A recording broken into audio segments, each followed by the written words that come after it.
പരിശുദ്ധ അമ്മ ജീവനോടെ പ്രത്യക്ഷപ്പെട്ട ഈ അൽത്താരയിൽ അമ്മയുടെ പ്രത്യക്ഷീകരണത്തിൻ്റെ സാക്ഷിയാക്കി ഈശോയുടെ നാമത്തിൽ എന്നെ എൻ്റെ കുടുംബത്തെ ഉയർത്തിയതിന് ഞാൻ എൻ്റെ അമ്മയ്ക്കും ഈശോയ്ക്കും കോടാനുകോടി നന്ദി പറയുന്നു. എൻ്റെ പേര് പ്രീതി സജീവ്, എൻ്റെ മകൾ അക്ഷര. ഞങ്ങൾ വരുന്നത് പത്തനംതിട്ട ജില്ല പന്തളം പറന്തൽ നിന്നുമാണ്. ഞാൻ ആദ്യമായി ഉടമ്പടി എടുക്കുന്നത് 2023 ഒക്ടോബർ 18 ഞാൻ വരാനുള്ള സാഹചര്യം, ഞാൻ മരണമെന്നുള്ള എൻ്റെ മുൻപിൽ കണ്ടു നിൽക്കുന്ന സമയത്താണ് എനിക്ക് കൃപാസനം പത്രം കിട്ടുന്നത്. എനിക്ക് ആശ്രയവും കിട്ടി. അപ്പോൾ എൻ്റെ ഭർത്താവിൻ്റെ മദ്യപാനം അത് ഞങ്ങളെ ഭയങ്കരമായിട്ട് അലട്ടിക്കൊണ്ടേയിരുന്നു. എന്ന് പറഞ്ഞാൽ ഞങ്ങൾ എല്ലാം പറയുന്ന പോലെയല്ല, ഞങ്ങളെ രാത്രിയിൽ വീട്ടുകളിൽ നിന്ന് ഇറക്കി വിടും. ഞാനും ഈ പൊടിക്കുഞ്ഞും മുറ്റം തോറും നടക്കും. എന്താണ് ചെയ്യേണ്ടത് ഒന്നും അറിയില്ല.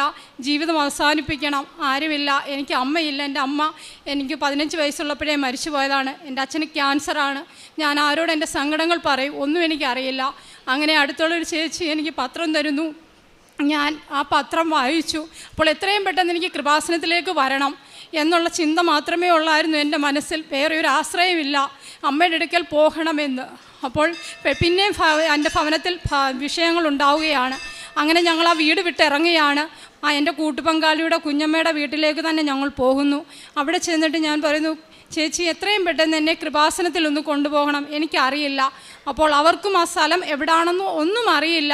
എന്നാലും ഞങ്ങൾക്കിവിടെ വരണം, എൻ്റെ അമ്മയുടെ ഇടയ്ക്ക് വരണം. അപ്പോൾ ഞങ്ങൾ അങ്ങനെ ഒരു വെള്ളിയാഴ്ചയാണ് എൻ്റെ ഭവനത്തിൽ ഞാൻ ആ വീട് വിട്ട് ഇറങ്ങിപ്പോകുന്നത്.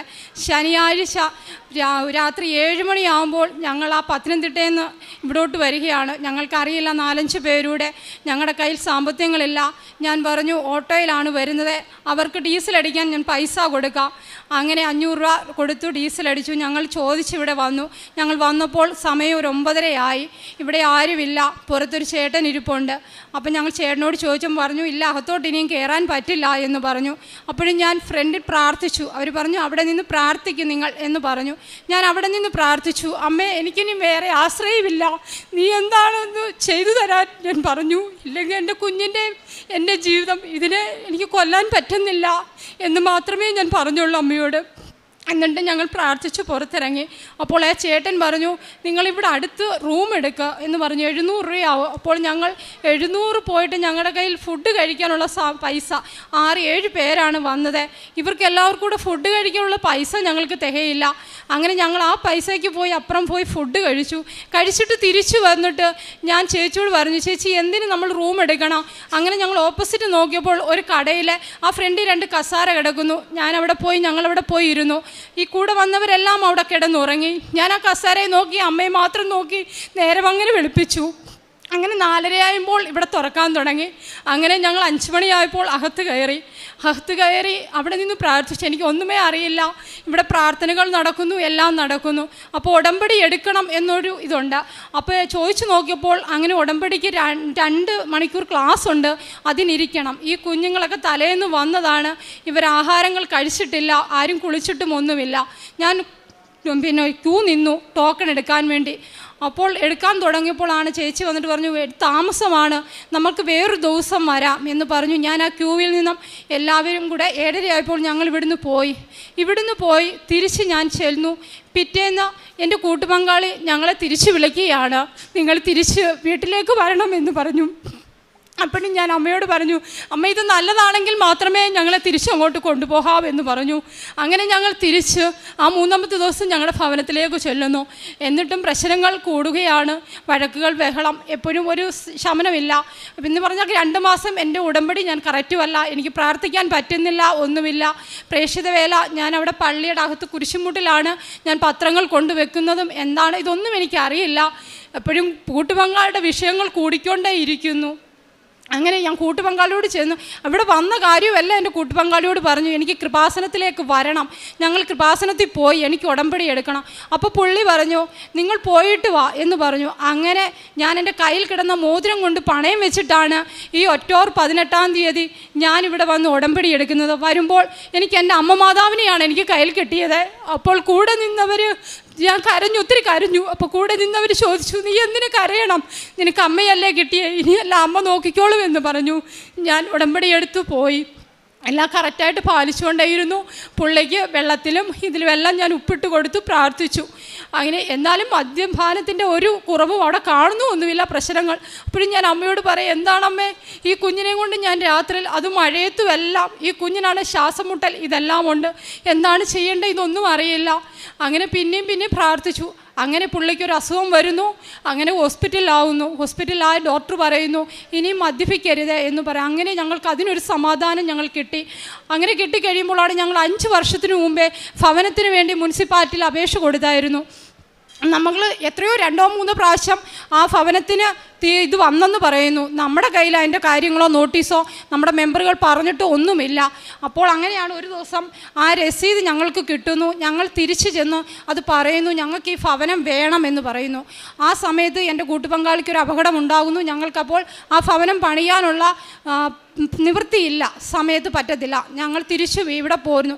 അതെല്ലാം കഴിഞ്ഞ് ഞങ്ങൾ 1 വർഷം കഴിഞ്ഞ് പിന്നെ ആ മുനിസിപ്പാലിറ്റി ഞങ്ങൾ ചെന്നിട്ട് പറഞ്ഞു ഞങ്ങൾക്ക് ഭവനം വെക്കണം, ആ ഭവനത്തിൻ്റെ കാര്യങ്ങൾ എന്തായി? അപ്പോൾ അവർ ആ മേയുടെ സൈറ്റിൽ നോക്കിയിട്ട് പറഞ്ഞു ഇല്ല, നിങ്ങൾക്ക് ഭവനമില്ല, നിങ്ങളുടെ ഭവനം നിങ്ങൾ വെച്ചിട്ടുണ്ട്, ഇല്ലെങ്കിൽ ആർക്കോ കൊടുത്തിട്ടുണ്ട് എന്ന് പറഞ്ഞു. അപ്പോൾ ഞങ്ങൾക്കത് ഭയങ്കരമായിട്ട് വിഷമമായി. ഞാൻ പറഞ്ഞില്ല, ഞാൻ ഭവനം വേണമെന്ന് ഇവിടെ എഴുതി കൊടുത്തിട്ടാണ് പോയത്, വേണ്ട നല്ല എഴുതി കൊടുത്തേ എന്ന് പറഞ്ഞു. അപ്പോൾ പറഞ്ഞു എന്നാൽ നാളെ ഒരു സാറ് വരും, ആ സാറിൻ്റെ നമ്പർ ഇതാണ്, ഈ സാറിനെ വിളിച്ചിട്ട് നിങ്ങൾ നാളെ വരാൻ പറഞ്ഞു. ഞങ്ങൾ അന്ന് വീട്ടിൽ ചെന്നിട്ട് സാറിനെ വിളിക്കുന്നു. സാറ് പറഞ്ഞ് രാവിലെ 9 ആകുമ്പോൾ നിങ്ങൾ ഓഫീസിലേക്ക് വരാൻ പറയുന്നു. ഞങ്ങൾ 9 മണിയായപ്പോൾ ഓഫീസിൽ ചെന്നു, ഞാനും എൻ്റെ കൂട്ടുപങ്കാളിയും കൂടെ. അവിടെ ചെന്നു സാറ് ഒരു 10 മിനിറ്റിനകം അവിടെ വന്നു. സാറെല്ലാം സൈറ്റിൽ നോക്കുന്നു, ഭവനമില്ല എന്ന് പറഞ്ഞു, നിങ്ങൾക്ക് അങ്ങനെ ഒരു വീടില്ല എന്ന് പറഞ്ഞു.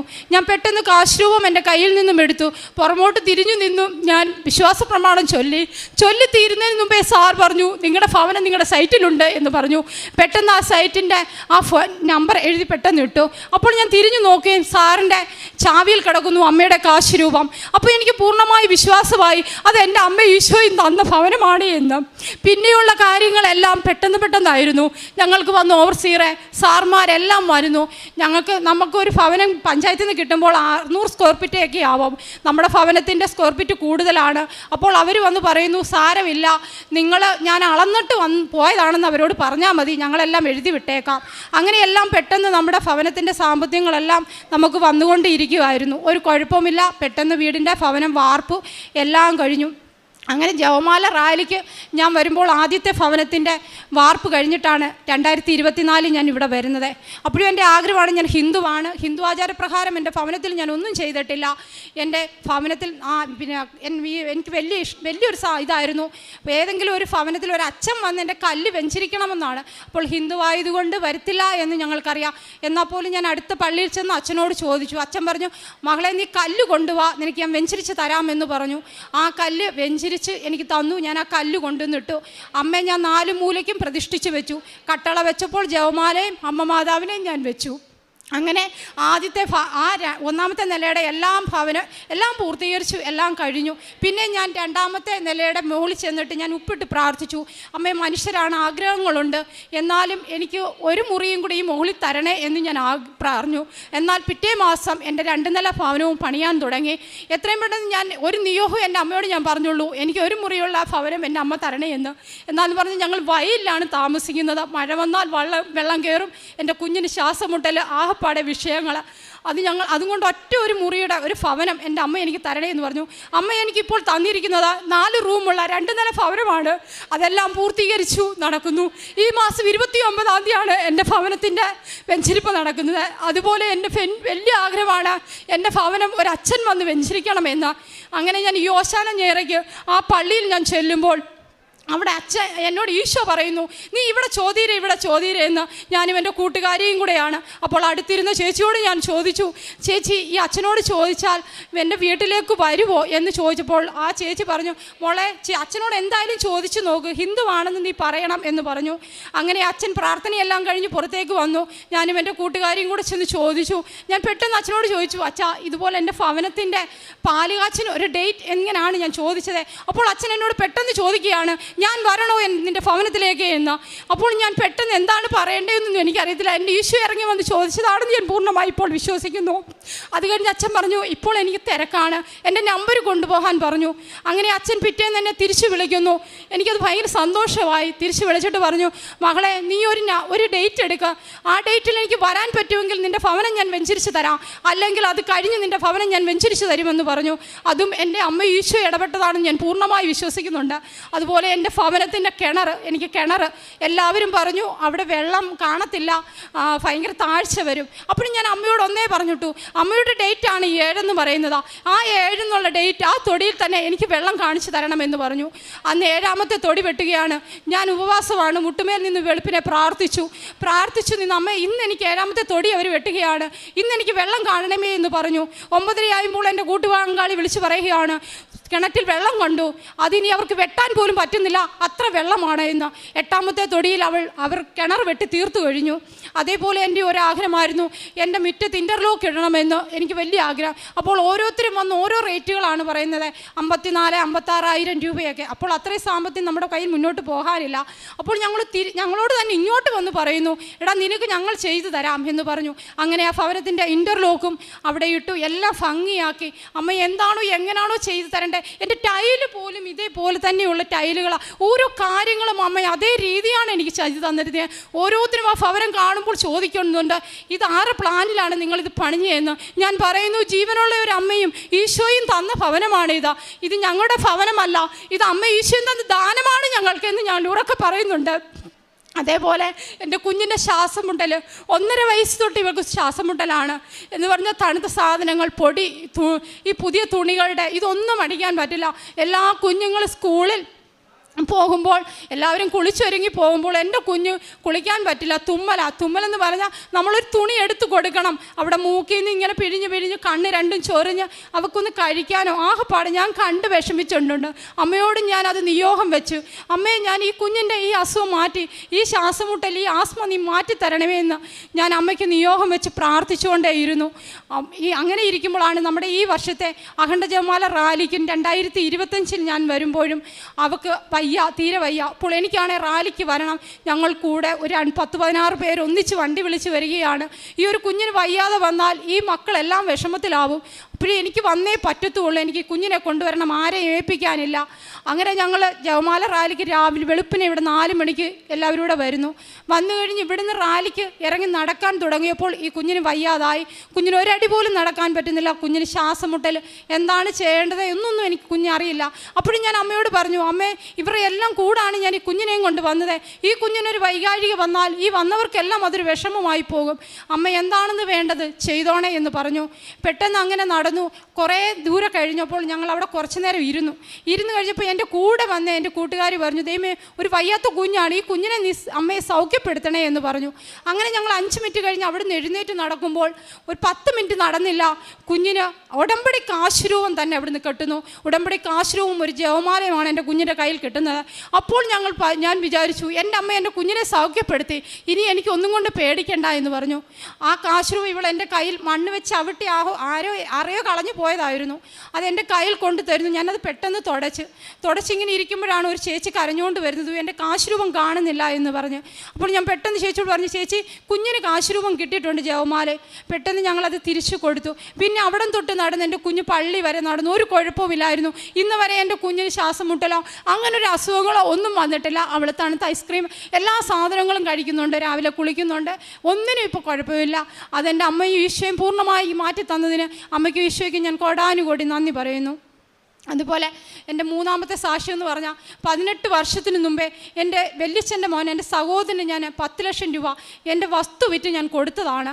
അത് ഇപ്പോൾ ഇത്രയും ദിവസമായിട്ട് ഞാൻ ഈ ഉടമ്പടി എടുക്കുന്നതിന് മുൻപ് വരെ ഞാൻ ചോദിച്ചുകൊണ്ടിരിക്കുക. അവർക്ക് അത് തരണമെന്നൊരു വിചാരമില്ല, എന്നാൽ സാമ്പത്തികമുള്ളവരാണ്, അവർ തരുന്നില്ല. ഞങ്ങൾ ചോദിച്ചിരിക്കുന്നു. അങ്ങനെ എൻ്റെ ഭവനം വന്നു. അപ്പോഴും ഞാനത് നിയോഗത്തിൽ വെച്ചു, അമ്മയുടെ ഹിതം എന്താണോ അവിടുന്ന് എനിക്ക് നിറവേറ്റി തരണേ എന്ന് പറഞ്ഞു. അങ്ങനെ ഞാൻ ഇതിൻ്റെ ഉടമ്പടി പത്രികയും കൊണ്ട് ഇവിടെ വന്ന് അച്ഛനെ കണ്ട് എൻ്റെ എഗ്രിമെൻറ്റ് പേപ്പർ ഉണ്ടായിരുന്നു. ഞാൻ അച്ഛനെ കാണിച്ചു. അച്ഛൻ എന്നോട് ചോദിച്ചു, മകളെ നീ ഇത് ആർക്കാണ് കൊടുത്തിരിക്കുന്നത് എന്ന് ചോദിച്ചു. ഞാൻ പറഞ്ഞു, എൻ്റെ സഹോദരനാണ് അച്ഛാ കൊടുത്തിരിക്കുന്നത്. അവരെന്ത് പറയുന്നു? ഞാൻ പറഞ്ഞു, തരാമെന്ന് പറയുന്നു. സാരമില്ല, അമ്മ ഏറ്റെടുത്തോളും എന്ന് പറഞ്ഞു. അത് കഴിഞ്ഞു അവരിപ്പോൾ എനിക്കത് പകുതി മുക്കാലും തന്നു കഴിഞ്ഞിരിക്കുന്നു. ബാക്കിയും എൻ്റെ അമ്മ ഈശോയെ അത് മേടിച്ച് തരുമെന്ന് എനിക്ക് പൂർണ്ണ വിശ്വാസമുണ്ട്. അതിനും എൻ്റെ അമ്മയ്ക്ക് ഈശോയ്ക്ക് ഞാൻ കോടാനുകോടി നന്ദി പറയുന്നു. നാലാമത്തെ സാക്ഷ്യം, എനിക്ക് അലർജി 20 വർഷം കൊണ്ട് ഈ അലർജി എന്ന് പറഞ്ഞാൽ ശ്വാസം മുട്ടലാണ്. എനിക്ക് എന്നും അലർജിയുടെ ഗുളിക കഴിച്ചായിരുന്നു ഞാൻ ഇരിക്കുന്നത്. എനിക്ക് പൊടിയടിക്കാനോ ഒന്ന് തൂക്കാനോ ഒന്നും പറ്റില്ല. ഇഞ്ചക്ഷനും എടുത്താണ് ഞാനിത്. ഈ 2.5 വർഷം ഞാൻ ഉടമ്പടിയിലാണ്. ഈ 2.5 വർഷം കൊണ്ട് എനിക്ക് അങ്ങനെ ഒരു അസുഖം വന്നിട്ടില്ല. അതിനൊരു എനിക്കൊരു കുഴപ്പമില്ല. ഏത് പൊടി ഇപ്പോൾ അടിച്ചാലും എനിക്കൊന്നും ഇപ്പോൾ വിഷയമില്ല. ഞാനിപ്പോൾ പുതിയ വീടിൻ്റെ പണികൾ അവിടെ എല്ലാം ചെന്ന് തൂത്തുവാരുന്നുണ്ട്, എല്ലാം ചെയ്യുന്നു. അതിനൊന്നും എനിക്കിപ്പോൾ ഒരു കുഴപ്പങ്ങളും ഇല്ല. ഇത്രയും തന്ന എൻ്റെ അമ്മയ്ക്കും ഈശോയ്ക്കും ഞാൻ കോടാനുകൂടി നന്ദി പറയുന്നു. ആദ്യമായി എൻ്റെ ഭവനത്തിലേക്ക് ഞാനിപ്പോൾ വിളിക്കുന്നത് എൻ്റെ അമ്മ ഈശോയെയാണ്. എൻ്റെ 29-ാം തീയതി എൻ്റെ വീടിൻ്റെ പാലുകാച്ചാണ്. ഇത് കഴിഞ്ഞ് ഞാൻ ആരെ വിളിക്കുള്ളൂ എന്ന് പറഞ്ഞിട്ടുണ്ട്. ആ ഒരു ഡേറ്റ് അമ്മ ഈശോ എൻ്റെ തലേന്ന് എൻ്റെ കുഞ്ഞിൻ്റെ ബർത്ത്ഡേ ആയിരുന്നു. എന്നാൽ അതിൻ്റെ പിറ്റേന്ന് തന്നെ ആ ഭവനം ഇവക്ക് തന്നെ ബർത്ത്ഡേ ഗിഫ്റ്റായി കൊടുത്തതാണെന്ന് ഞാൻ പൂർണ്ണമായി വിശ്വസിക്കുന്നു. കഴിഞ്ഞ വർഷം ബർത്ത്ഡേക്ക് ഞാൻ അഖണ്ഡ ജപമാല കൂടുമ്പോൾ ഞാൻ അവിടെ നിന്ന് കരഞ്ഞു പ്രാർത്ഥിച്ചു, അമ്മ എൻ്റെ കുഞ്ഞിനൊരു മുട്ടായി മേടിച്ചു കൊടുക്കാൻ പോലും കഴിവില്ലാത്തവളാണ് എന്ന്. എന്നാൽ ഈ വർഷം എൻ്റെ കുഞ്ഞിന് അതിമനോഹരമായ ഒരു ഭവനമാണ് എൻ്റെ അമ്മ ഈശോയും കൊടുത്തത്. ഞാൻ അതിന് കോടാനുകോടി നന്ദി പറയുന്നു. അതുപോലെ തന്നെ പ്രേക്ഷിത വേല ഞാൻ ചെയ്യുന്നത്, പത്രങ്ങൾ ഇവിടുന്ന് മേടിച്ചുകൊണ്ട് പോയി ഈ വിശുദ്ധ തൈലം കുരിശ് വരച്ച് വിശുദ്ധ തൈലം വിശ്വാസ പ്രമാണം ചൊല്ലി കുരിശും വരച്ചാണ് ഞാൻ എല്ലാവർക്കും കൊടുക്കുന്നത്. എൻ്റെ സാക്ഷ്യങ്ങൾ പറഞ്ഞാണ് കൊടുക്കുന്നത്. അവരോട് ഞാൻ പറയും, ജീവനുള്ള ഒരു അമ്മ ഈശോയുണ്ട്, നിങ്ങൾ അവിടേക്ക് ചെല്ല്, നിങ്ങളുടെ കാര്യങ്ങൾ അമ്മ ഈശോയും നോക്കിക്കോളും എന്ന് പറയും. അങ്ങനെ ഞാൻ ഒരു ദിവസം ഒരിടത്ത് ചെന്നപ്പോൾ അവിടെ ഉള്ളവരെല്ലാം കൂടെ എന്നെ കൂടി വളഞ്ഞിട്ട് എന്നോട് ചോദിച്ചു, നിനക്ക് ഈ പത്രം മേടിച്ചാൽ അതിനകത്ത് നിന്ന് വെളിച്ചെണ്ണ കിട്ടുമോ എന്ന് ചോദിച്ചു. ഓട്ടോക്കാർ മൊത്തം കൂടെ ആയിരുന്നു വളഞ്ഞത്. ഞാൻ നോക്കിയപ്പോൾ എല്ലാവരും നോക്കി ചിരിക്കുന്നു. അപ്പോഴും ഞാൻ അവിടുന്ന് സങ്കടത്തോടെ പോന്നു. അപ്പോഴും എൻ്റെ ഈശോയ്ക്ക് വേണ്ടിയാണ് ഞാൻ നാണം കെട്ടത്. എനിക്ക് സന്തോഷത്തോടെ ഞാൻ തിരിച്ചു പോരുന്നു. അവിടെ അതിൻ്റെ അപ്പുറം ഞാൻ മാറി ആ പത്രങ്ങളെല്ലാം കൊടുത്തു. ഞാൻ കൂടുതൽ കൊടുക്കുന്നത് ബസ് സ്റ്റാൻഡിലാണ്, ഓട്ടോ സ്റ്റാൻഡുകാർക്കും. പിന്നെ വീടുകളിൽ ഞാൻ കയറി ഇറങ്ങി, അതോ ചെറിയ ചെറിയ വീടുകൾ നോക്കിയാണ് ഞങ്ങൾ പോകുന്നത്. ആ വീട്ടുകളിൽ പോയി ഞങ്ങൾ പത്രം കൊടുത്ത് അവരോട് ഞങ്ങൾ കാര്യങ്ങളെല്ലാം പറഞ്ഞ് പ്രാർത്ഥിച്ച് അവർക്ക് വേണ്ട ഉപ്പുകൾ എല്ലാം ഞങ്ങൾ അവിടെ എല്ലാം കൊടുക്കും. പിന്നെ കാരുണ്യ പ്രവൃത്തി ചെയ്യുന്നത്, ഹോസ്പിറ്റലിൽ നേരത്തെ ചോറ് കൊണ്ടുപോകായിരുന്നു. ഇപ്പോൾ ഞങ്ങൾ കൂട്ടായ്മയായിട്ട് അനാഥാലയത്തിൽ ഫുഡുകൾ ഞങ്ങൾ കൊടുക്കുന്നുണ്ട്. പിന്നെ അതേപോലെ തന്നെ ഞങ്ങൾക്കിപ്പോൾ ഒരു വൃത്തസാനം കിട്ടിയിട്ടുണ്ട്. രാവിലെ ഞങ്ങളവിടെ പോയി കാരുണ്യപ്പെടുത്തി അമ്മമാരെ കുളിപ്പിക്കാൻ ഞങ്ങൾക്ക് പറ്റുന്നുണ്ട്. അവിടെ ചെന്ന് ഞങ്ങൾ അമ്മമാരെ കുളിപ്പിക്കും, തുണിയെല്ലാം കഴുകി കൊടുക്കും, അവിടെ എല്ലാം ക്ലീൻ ചെയ്ത് കൊടുക്കും. അമ്മമാർക്കെല്ലാം ഭയങ്കര കാര്യമാണ് ഞങ്ങളെ ഭയങ്കര സന്തോഷം. അത് ഞങ്ങൾക്ക് വലിയൊരു സന്തോഷമാണ്. അങ്ങനെ ഞങ്ങൾ ഭവനങ്ങളിൽ പോയി അവിടെയും പോയി എല്ലാവർക്കും വേണ്ടി ഞങ്ങൾ പ്രാർത്ഥിക്കാറുണ്ട്.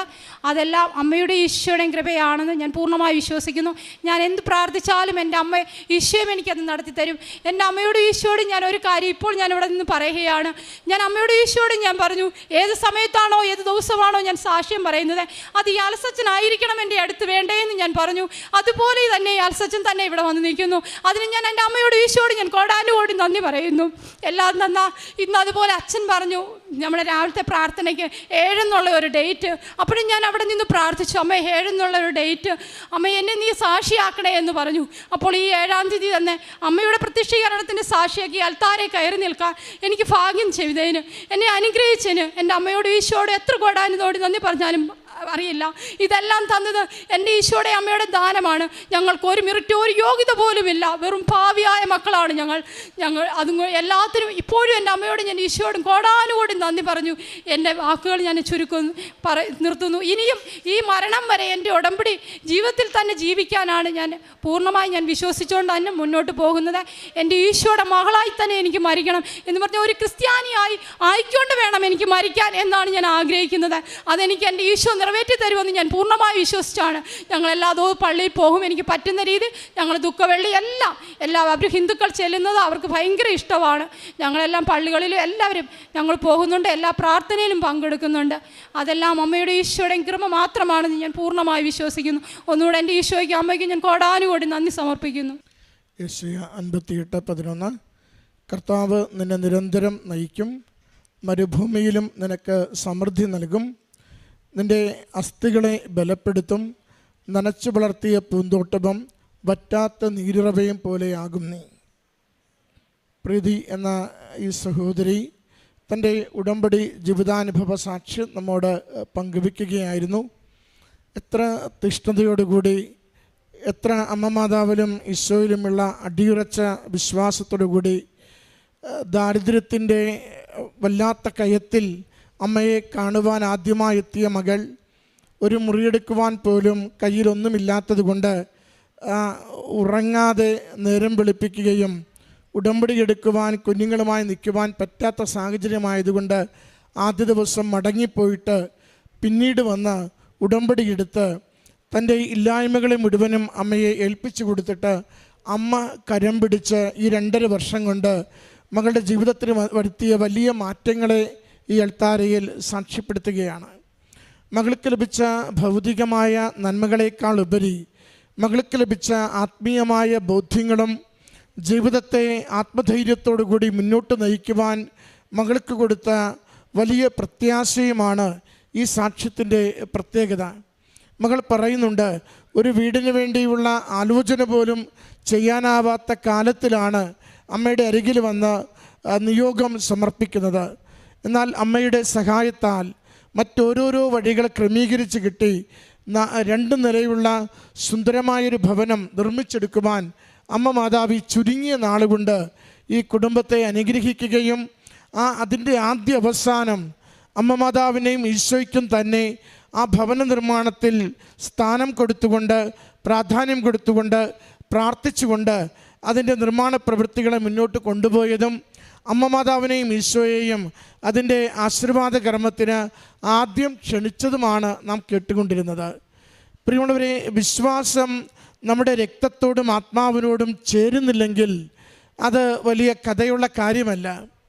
നാം ഈശോയിൽ വിശ്വസിക്കുന്നു എന്ന് പറയുകയും അത് വാക്കുകളിൽ മാത്രം ഒതുക്കുകയും ചെയ്താൽ അതുകൊണ്ട് പ്രയോജനമില്ല. അതുകൊണ്ടാണ് യാക്കോബ് ശ്ലീഹ നമ്മളെ ഓർമ്മിപ്പിക്കുക, പ്രവൃത്തി കൂടാതെയുള്ള വിശ്വാസം നിർജീവമാണെന്ന്. നാം നമ്മുടെ വിശ്വാസത്തെ നമ്മുടെ നിരന്തരമായ തീരുമാനങ്ങൾ കൊണ്ട്, ജീവിതത്തിൻ്റെ ഇടപെടലുകൾ കൊണ്ട്, ദൈവത്തിന് നമ്മുടെ ജീവിത വിഷയങ്ങൾക്ക് കൊടുക്കുന്ന പ്രാധാന്യം കൊണ്ടാണ് സാധൂകരിക്കുന്നത്. നാം ഉടമ്പടി എടുക്കുന്ന മക്കൾ അമ്മ മാതാവിനും ഈശോയിലും പൂർണ്ണമായി ശരണപ്പെട്ടുകൊണ്ട് ജീവിതത്തിൻ്റെ ഏതൊരു കഷ്ടതയെയും ഏൽപ്പിച്ചു കൊടുത്ത് ദൈവശക്തിയാൽ നമുക്ക് അനുഗ്രഹം ലഭിക്കുമെന്ന് പ്രത്യാശയോടെ പ്രാർത്ഥിക്കുന്നവരാണ്. മകൾ സൂചിപ്പിച്ചു, ഏറെ വർഷങ്ങളായി സഹോദരിയുടെ മകൾക്കുണ്ടായിരുന്ന അലർജിയുടെ അസുഖവും ഒന്ന് കുളിക്കുവാൻ പോലും ആവാതെ ക്ലാസ്സിൽ പോകേണ്ടി വരുന്ന, തുമ്മിത്തുടങ്ങിയാൽ മണിക്കൂറുകൾ കുഞ്ഞു വല്ലാതെ അസ്വസ്ഥമായിരുന്ന രോഗക്ലേശത്തെക്കുറിച്ച്, ജപമാല റാലിയിൽ പങ്കെടുക്കുമ്പോൾ കുഞ്ഞു വയ്യാതിരിക്കുകയാണെങ്കിലും കൂടെ കൂട്ടിക്കൊണ്ടുവന്ന് അമ്മ മാതാവ് കളന് കിട്ടിയ ഒരു കാശുരൂപവും ജപമാലയും കുഞ്ഞിൻ്റെ കരങ്ങളിലേക്ക് വെച്ചു കൊടുക്കുമ്പോൾ അത് കൂടെയുള്ള എല്ലാവർക്കും ഉറപ്പാകുന്നു അമ്മ സന്ദർശിക്കുകയും സഹായിക്കുകയും ചെയ്ത നിമിഷങ്ങളെന്ന്. അന്ന് മുതൽ ഇന്ന് വരെ രോഗമില്ലാതെ പൂർണ്ണ ആരോഗ്യത്തോടു കൂടി കുഞ്ഞ് ജീവിക്കുന്നുവെന്ന് പറയുമ്പോൾ എന്ത് വിശ്വസിച്ചുവോ അത് ഫലമണിഞ്ഞതിൻ്റെ സാക്ഷ്യമാണ് ഈ കുടുംബം അൾത്താരയിൽ പങ്കുവയ്ക്കുന്നത്. സഹോദരിക്കുണ്ടായിരുന്ന 10-20 വർഷത്തെ അലർജിയുടെ രോഗത്തെയും മകൾ ഏൽപ്പിച്ച് പറയുന്നുണ്ട്, ഞാൻ അമ്മ മാതാവിൻ്റെ ഉടമ്പടി എടുത്തതിന് ശേഷം പൂർണ്ണമായി സൗഖ്യപ്പെട്ടുകൊണ്ട് നേർച്ച വസ്തുക്കളുടെ ഉപയോഗത്തിലൂടെ കണ്ണീരുകൊണ്ട് അമ്മയുടെ കരങ്ങളിൽ നിയോഗം സമർപ്പിച്ചതിലൂടെ എനിക്ക് ലഭിച്ച അനുഗ്രഹമാണെന്ന് ദൈവസമക്ഷം നന്ദിയോടുകൂടി ഓർത്തു പറയുകയാണ്.